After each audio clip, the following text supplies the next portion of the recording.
Hello guys, welcome back. Now let's continue our discussion with section 134 जहाँ पे हम लोग बात करेंगे financial statement and board report. अब यहाँ पे हम लोग गाइस कुछ ऐसा जानने वाले हैं जो कि प्रेजेंटेशन ऑफ फाइनेंशियल स्टेटमेंट्स के लिए बहुत ही इम्पोर्टेंट है। इसके पहले हमने समझा था कि फाइनेंशियल स्टेटमेंट में कौन से डॉक्यूमेंट्स जो है वो आएंगे, राइट। तो इसके साथ साथ जब हम फाइनेंशियल स्टेटमेंट का इस प्रेजेंट करते हैं तो हम लोग उसके साथ एक बोर्ड रिपोर्ट, ठीक है, कंपनी ने पूरे साल भर किस तरीके से काम किया, कौन से डिसीजंस लिए, ठीक है, कैसे बिजनेस किया, कहाँ पे अपने पैसे इन्वेस्ट किए, ठीक है, कहाँ से अपने पैसे वापस ले लिए, इन्वेस्ट किए थे वापस ले लिए, ठीक है, कहाँ पे कंपनी को लॉस हुआ, कहाँ पे प्रॉफिट हुआ, कौन से एम्प्लॉयज़ को हायर किया है, बोर्ड ऑफ डायरेक्टर्स ने क्या क्या डिसीजंस लिए, ऐसे बहुत सारी चीज़ें, मतलब ओवरऑल पूरी कंपनी किस तरीके से मैनेज हुई, इसकी पूरी कहानी जो है वो बोर्ड रिपोर्ट में होती है, जो कि हर साल board of directors board report में प्रेजेंट करते हैं एनुअल जनरल मीटिंग में कंपनी के मेंबर्स के सामने, शेयर होल्डर्स के सामने, ठीक है। तो कहा यह गया है यहाँ पे कि जब आप फाइनेंशियल स्टेटमेंट्स प्रेजेंट करेंगे तो उसके साथ ऑडिटर का रिपोर्ट होगा, बोर्ड रिपोर्ट होगा और डायरेक्टर्स रिस्पॉन्सिबिलिटी स्टेटमेंट होगा। ये तीनों चीज़ें उसको आपको साथ में अटैच करवाना होगा, ठीक है। अब इन डॉक्यूमेंट्स पर साइन कौन करेगा, क्योंकि जब तक साइन नहीं करेगा कोई, जब तक कोई साइन करके रिस्पॉन्सिबिलिटी नहीं लेगा कि जो भी इन डॉक्यूमेंट्स का कंटेंट है वो ट्रू एंड फेयर है, तब तक तो उसका कोई मीनिंग ही नहीं है ना। तो कंपनी में किसी ना किसी ऑफिसर्स को तो साइन करना पड़ेगा। तो आइए देखते हैं ऑथेंटिकेशन ऑफ फाइनेंशियल स्टेटमेंट, ठीक है। ऑथेंटिकेट करना मतलब सिग्नेचर करके ये डिक्लेयर करना कि मैं बोल रहा हूँ ये सारे डॉक्यूमेंट्स जो है, इसमें जो कंटेंट जो है ये सही है, ठीक है। तो सबसे पहले गाइस, जब फाइनेंशियल स्टेटमेंट प्रेजेंट किया जाएगा तो उस पर साइन किसका होगा? सबसे पहले चेयरमैन, ठीक है, chairman, chairperson who is authorised by the board. अगर ऐसा कोई चेयरपर्सन नहीं है जिसको ऑथोराइज़ किया गया हो तो फिर कोई भी दो डायरेक्टर्स, राइट। और अगर आपकी कंपनी में मैनेजिंग डायरेक्टर की पोजीशन पे कोई है तो इन दैट केस उन दो डायरेक्टर्स में से कोई एक मैनेजिंग डायरेक्टर होना चाहिए, राइट। दूसरा साइन करेगा सीईओ, चीफ एग्जीक्यूटिव ऑफिसर, लेकिन उन्हें तभी साइन करना पड़ेगा अगर वो कंपनी के डायरेक्टर है, ठीक है। अगर वो कंपनी के एम्प्लॉय है, डायरेक्टर नहीं है, इन दैट केस उन्हें साइन करने की ज़रूरत नहीं है। उसके बाद चीफ फाइनेंशियल ऑफिसर, सीएफओ, अगर सीएफओ है तो सीएफओ साइन करेगा। कंपनी सेक्रेटरी, अगर कंपनी सेक्रेटरी है तो वो साइन करेगा। आप बोलोगे सर ये डिफरेंट जो पोजीशंस है उस पर जो लोग होते हैं वो क्या क्या काम करते हैं। गाइज ये सारी चीज़ें हम लोग डिटेल में समझेंगे आने वाले सेशन में, लेकिन अभी जब हम सेक्शन 134 की बात कर रहे हैं तब आप इतना ध्यान रखो कि फाइनेंशियल स्टेटमेंट कौन कौन साइन करता है, राइट। आइए डिटेल में बात करते हैं। The financial statement including CFS if any shall be approved by the board of directors before they are sign on behalf of board at least by the following. अब वही चारों लोग जो फाइनेंशियल स्टेटमेंट को ऑथेंटिकेट करने वाले हैं वही चारों यहाँ पे दिया हुआ है, ठीक है। In case of one person company, जहाँ पे कोई बोर्ड ऑफ डायरेक्टर नहीं है, सिर्फ एक ही पर्सन है, तो फाइनेंशियल स्टेटमेंट ऑफ कोर्स वो जो एक पर्सन है, वो जो वन डायरेक्टर कंपनी में है, वो साइन कर देगा। The auditors report shall be attach to every financial statement. उसके अलावा sign copy of every financial statement including CFS shall be issued, circulated और publish along with the copy of. तो ये देखिए, जैसे मैंने आपको स्टार्टिंग में बताया कि फाइनेंशियल स्टेटमेंट के साथ आप नोट्स टू अकाउंट्स, उसके अलावा ऑडिटर्स रिपोर्ट, उसके अलावा बोर्ड्स रिपोर्ट एंड एक डायरेक्टर्स रिस्पॉन्सिबिलिटी स्टेटमेंट आता है, वो भी अटैच करना पड़ता है, राइट। नाउ सबसे इम्पोर्टेंट कंसेप्ट जिसके लिए मैंने ये सेक्शन आपसे डिस्कस करने के लिए मैं आया हूँ वो होता है बोर्ड रिपोर्ट, ठीक है। तो ये बोर्ड रिपोर्ट में क्या है, आइए डिटेल में समझते हैं। According to Rule 8 of Companies Rules 2014, the board's report shall be prepared based on the stand-alone financial statement। ठीक है, देखो इंपॉर्टेंट चीज़ है, हमने इसके पहले पढ़ा था कि कंपनी अपना स्टैंड अलोन फाइनेंशियल स्टेटमेंट बनाती है। इसके अलावा अगर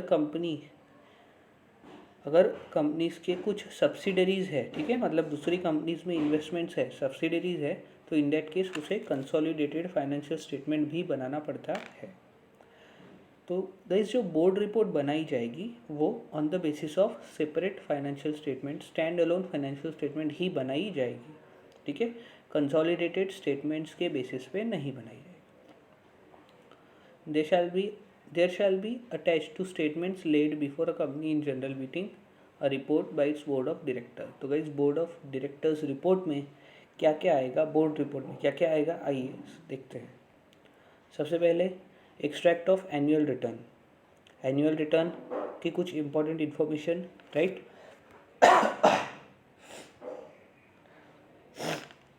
उसके अलावा guys number of meetings of board, देखिए जैसे मैं आपको बता रहा था कि इसमें पूरी कंपनी ने पूरे साल क्या किया उसका पूरा कच्चा चिट्ठा यहाँ पे आ जाएगा। Number of meetings of board, उसके अलावा डायरेक्टर्स रिस्पॉन्सिबिलिटी स्टेटमेंट, ये क्या होता है ये हम समझेंगे।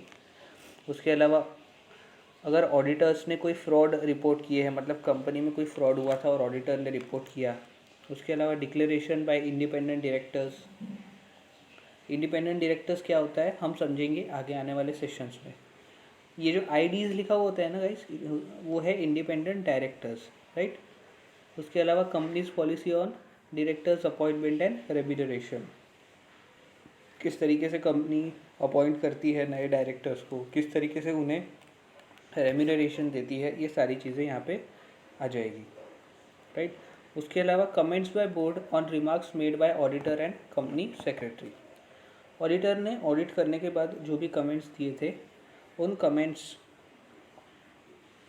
पर बोर्ड की क्या रिस्पॉन्सेस है ये भी यहाँ पे बताया जाएगा। या फिर कंपनी सेक्रेटरी ने अगर कुछ कमेंट्स दिए हो कि भाई कुछ प्रोविजंस है जो कंपनी ने फॉलो किया है कंपनीज एक्ट के, तो इन दैट केस उसमें डायरेक्टर्स ने क्या एक्सप्लेनेशन दिया, ये सारी चीज़ें यहाँ पे आ जाएगी।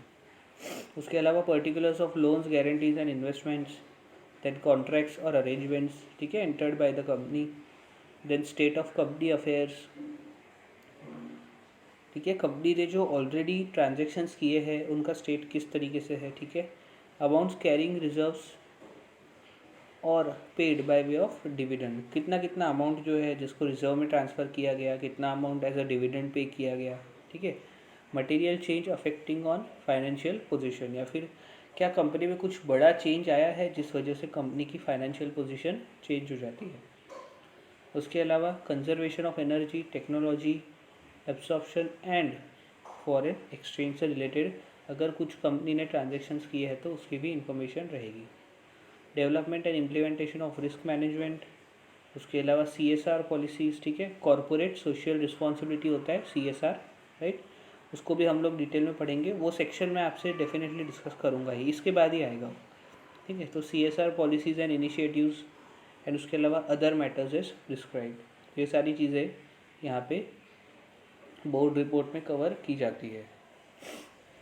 लिस्टेड और other public companies having paid up share capital of 25 crore और more shall contain the statement of annual evaluation of performance of board committees and individual directors. अब गाइस ये एडिशनल पॉइंट ये है कि ऐसी लिस्टेड कंपनीज या कोई और पब्लिक कंपनीज है जिनका paid up share capital 25 crore तक है, सॉरी 25 crore तक नहीं, 25 crore या उससे ज़्यादा है, तो उसमें annual evaluation of performance of board, मतलब जो बोर्ड ऑफ डायरेक्टर्स ने काम किया है उसका एक इवैल्यूएशन रिपोर्ट रहेगा कि कैसा उन्होंने काम किया है पूरे साल में, उसका भी एक रिपोर्ट रहेगा जो बोर्ड रिपोर्ट में आ जाएगा, ठीक है गाइस। तो ये सारा कंटेंट है, आपको सारा याद रखने की ज़रूरत नहीं है, बस आपको सुन लेना है कि इसमें क्या क्या है, आपको एक आइडिया आ गया, बस ख़त्म, राइट।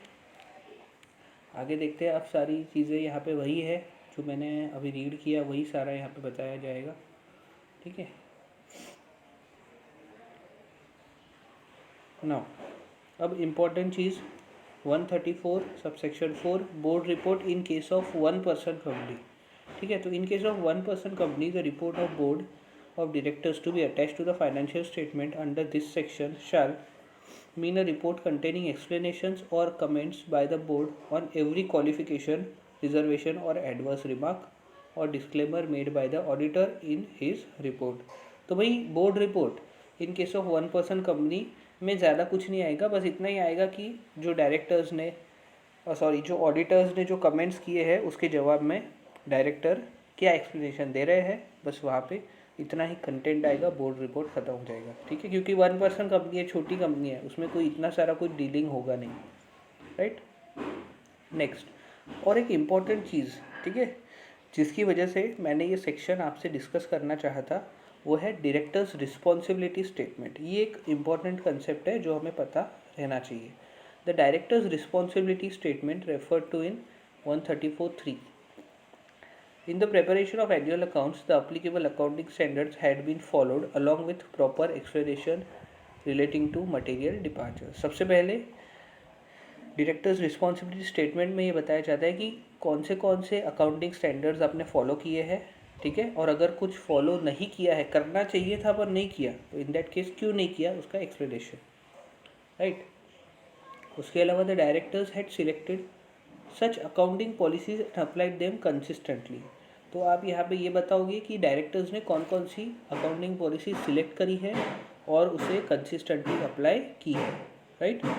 आपने मेरा अगर अकाउंटिंग स्टैंडर्ड 1 का वीडियो देखा होगा तो मैंने उसमें जो बेसिक प्रिंसिपल्स होते हैं अकाउंटिंग के, ठीक है, कि भाई अकाउंटिंग पॉलिसीज़ जो है वो कैसे सिलेक्ट करनी चाहिए और उसे कंसिस्टेंटली फॉलो करना चाहिए, मतलब every year same accounting policies follow करना चाहिए, क्यों करना चाहिए, ठीक है। प्रूडेंस का कंसेप्ट क्या है, गोइंग कंसर्न का कंसेप्ट क्या है, मटीरियलिटी का कंसेप्ट क्या है, ये सब जो है मैंने वहाँ पे डिस्कस किया है, जो बहुत ही यूज़फुल है। अगर आपको लगे तो आप जाकर देख सकते हो, ठीक है। तो यहाँ पे डायरेक्टर्स रिस्पॉन्सिबिलिटी स्टेटमेंट में कहीं सबसे पहले हमने देखा कि डायरेक्टर्स को बताएंगे कि हमने कौन से अकाउंटिंग स्टैंडर्ड्स फॉलो किए हैं, और अगर कोई स्टैंडर्ड्स फॉलो करने चाहिए थे पर नहीं किए तो क्यों नहीं किए, उसका एक्सप्लेनेशन। उसके अलावा अकाउंटिंग पॉलिसीज़ कौन सी अप्लाई करी है, कंसिस्टेंटली करी है या नहीं करी है, राइट। कौन से आपने जजमेंट्स बनाए, कौन से एस्टिमेट्स बनाए, ये सारी चीज़ें आ जाएगी, ठीक है। उसके अलावा the directors had taken proper and sufficient care for the maintenance of adequate accounting records. Directors responsibility statement में ये भी आएगा कि डायरेक्टर्स ने क्या एफर्ट लिए जिस वजह से कंपनी के जो बुक्स ऑफ अकाउंट है वो प्रॉपरली मेंटेन हो जाएगा। The directors have prepared annual accounts on a going concern basis. वो ये भी बताएंगे कि हम लोग on a going concern basis हमारे बुक्स बनाते हैं। अब अगर मैं इस टॉपिक का डिस्कशन करने जाऊँगा ना गाइस, तो मैं अलग ही दिशा में निकल जाऊँगा, क्योंकि ये तो बहुत ही अच्छा टॉपिक है गोइंग कंसर्न, और ये मैं आपको इस वीडियो में समझा नहीं सकता। हाँ, लेकिन मैंने जैसे अभी बोला आपको, अकाउंटिंग स्टैंडर्ड 1 का जो मेरा वीडियो है उसमें मैंने गोइंग कंसर्न बेसिस को बहुत अच्छे से समझाया है, राइट। तो अगर आपको लगता है तो आप जाके देख सकते हो।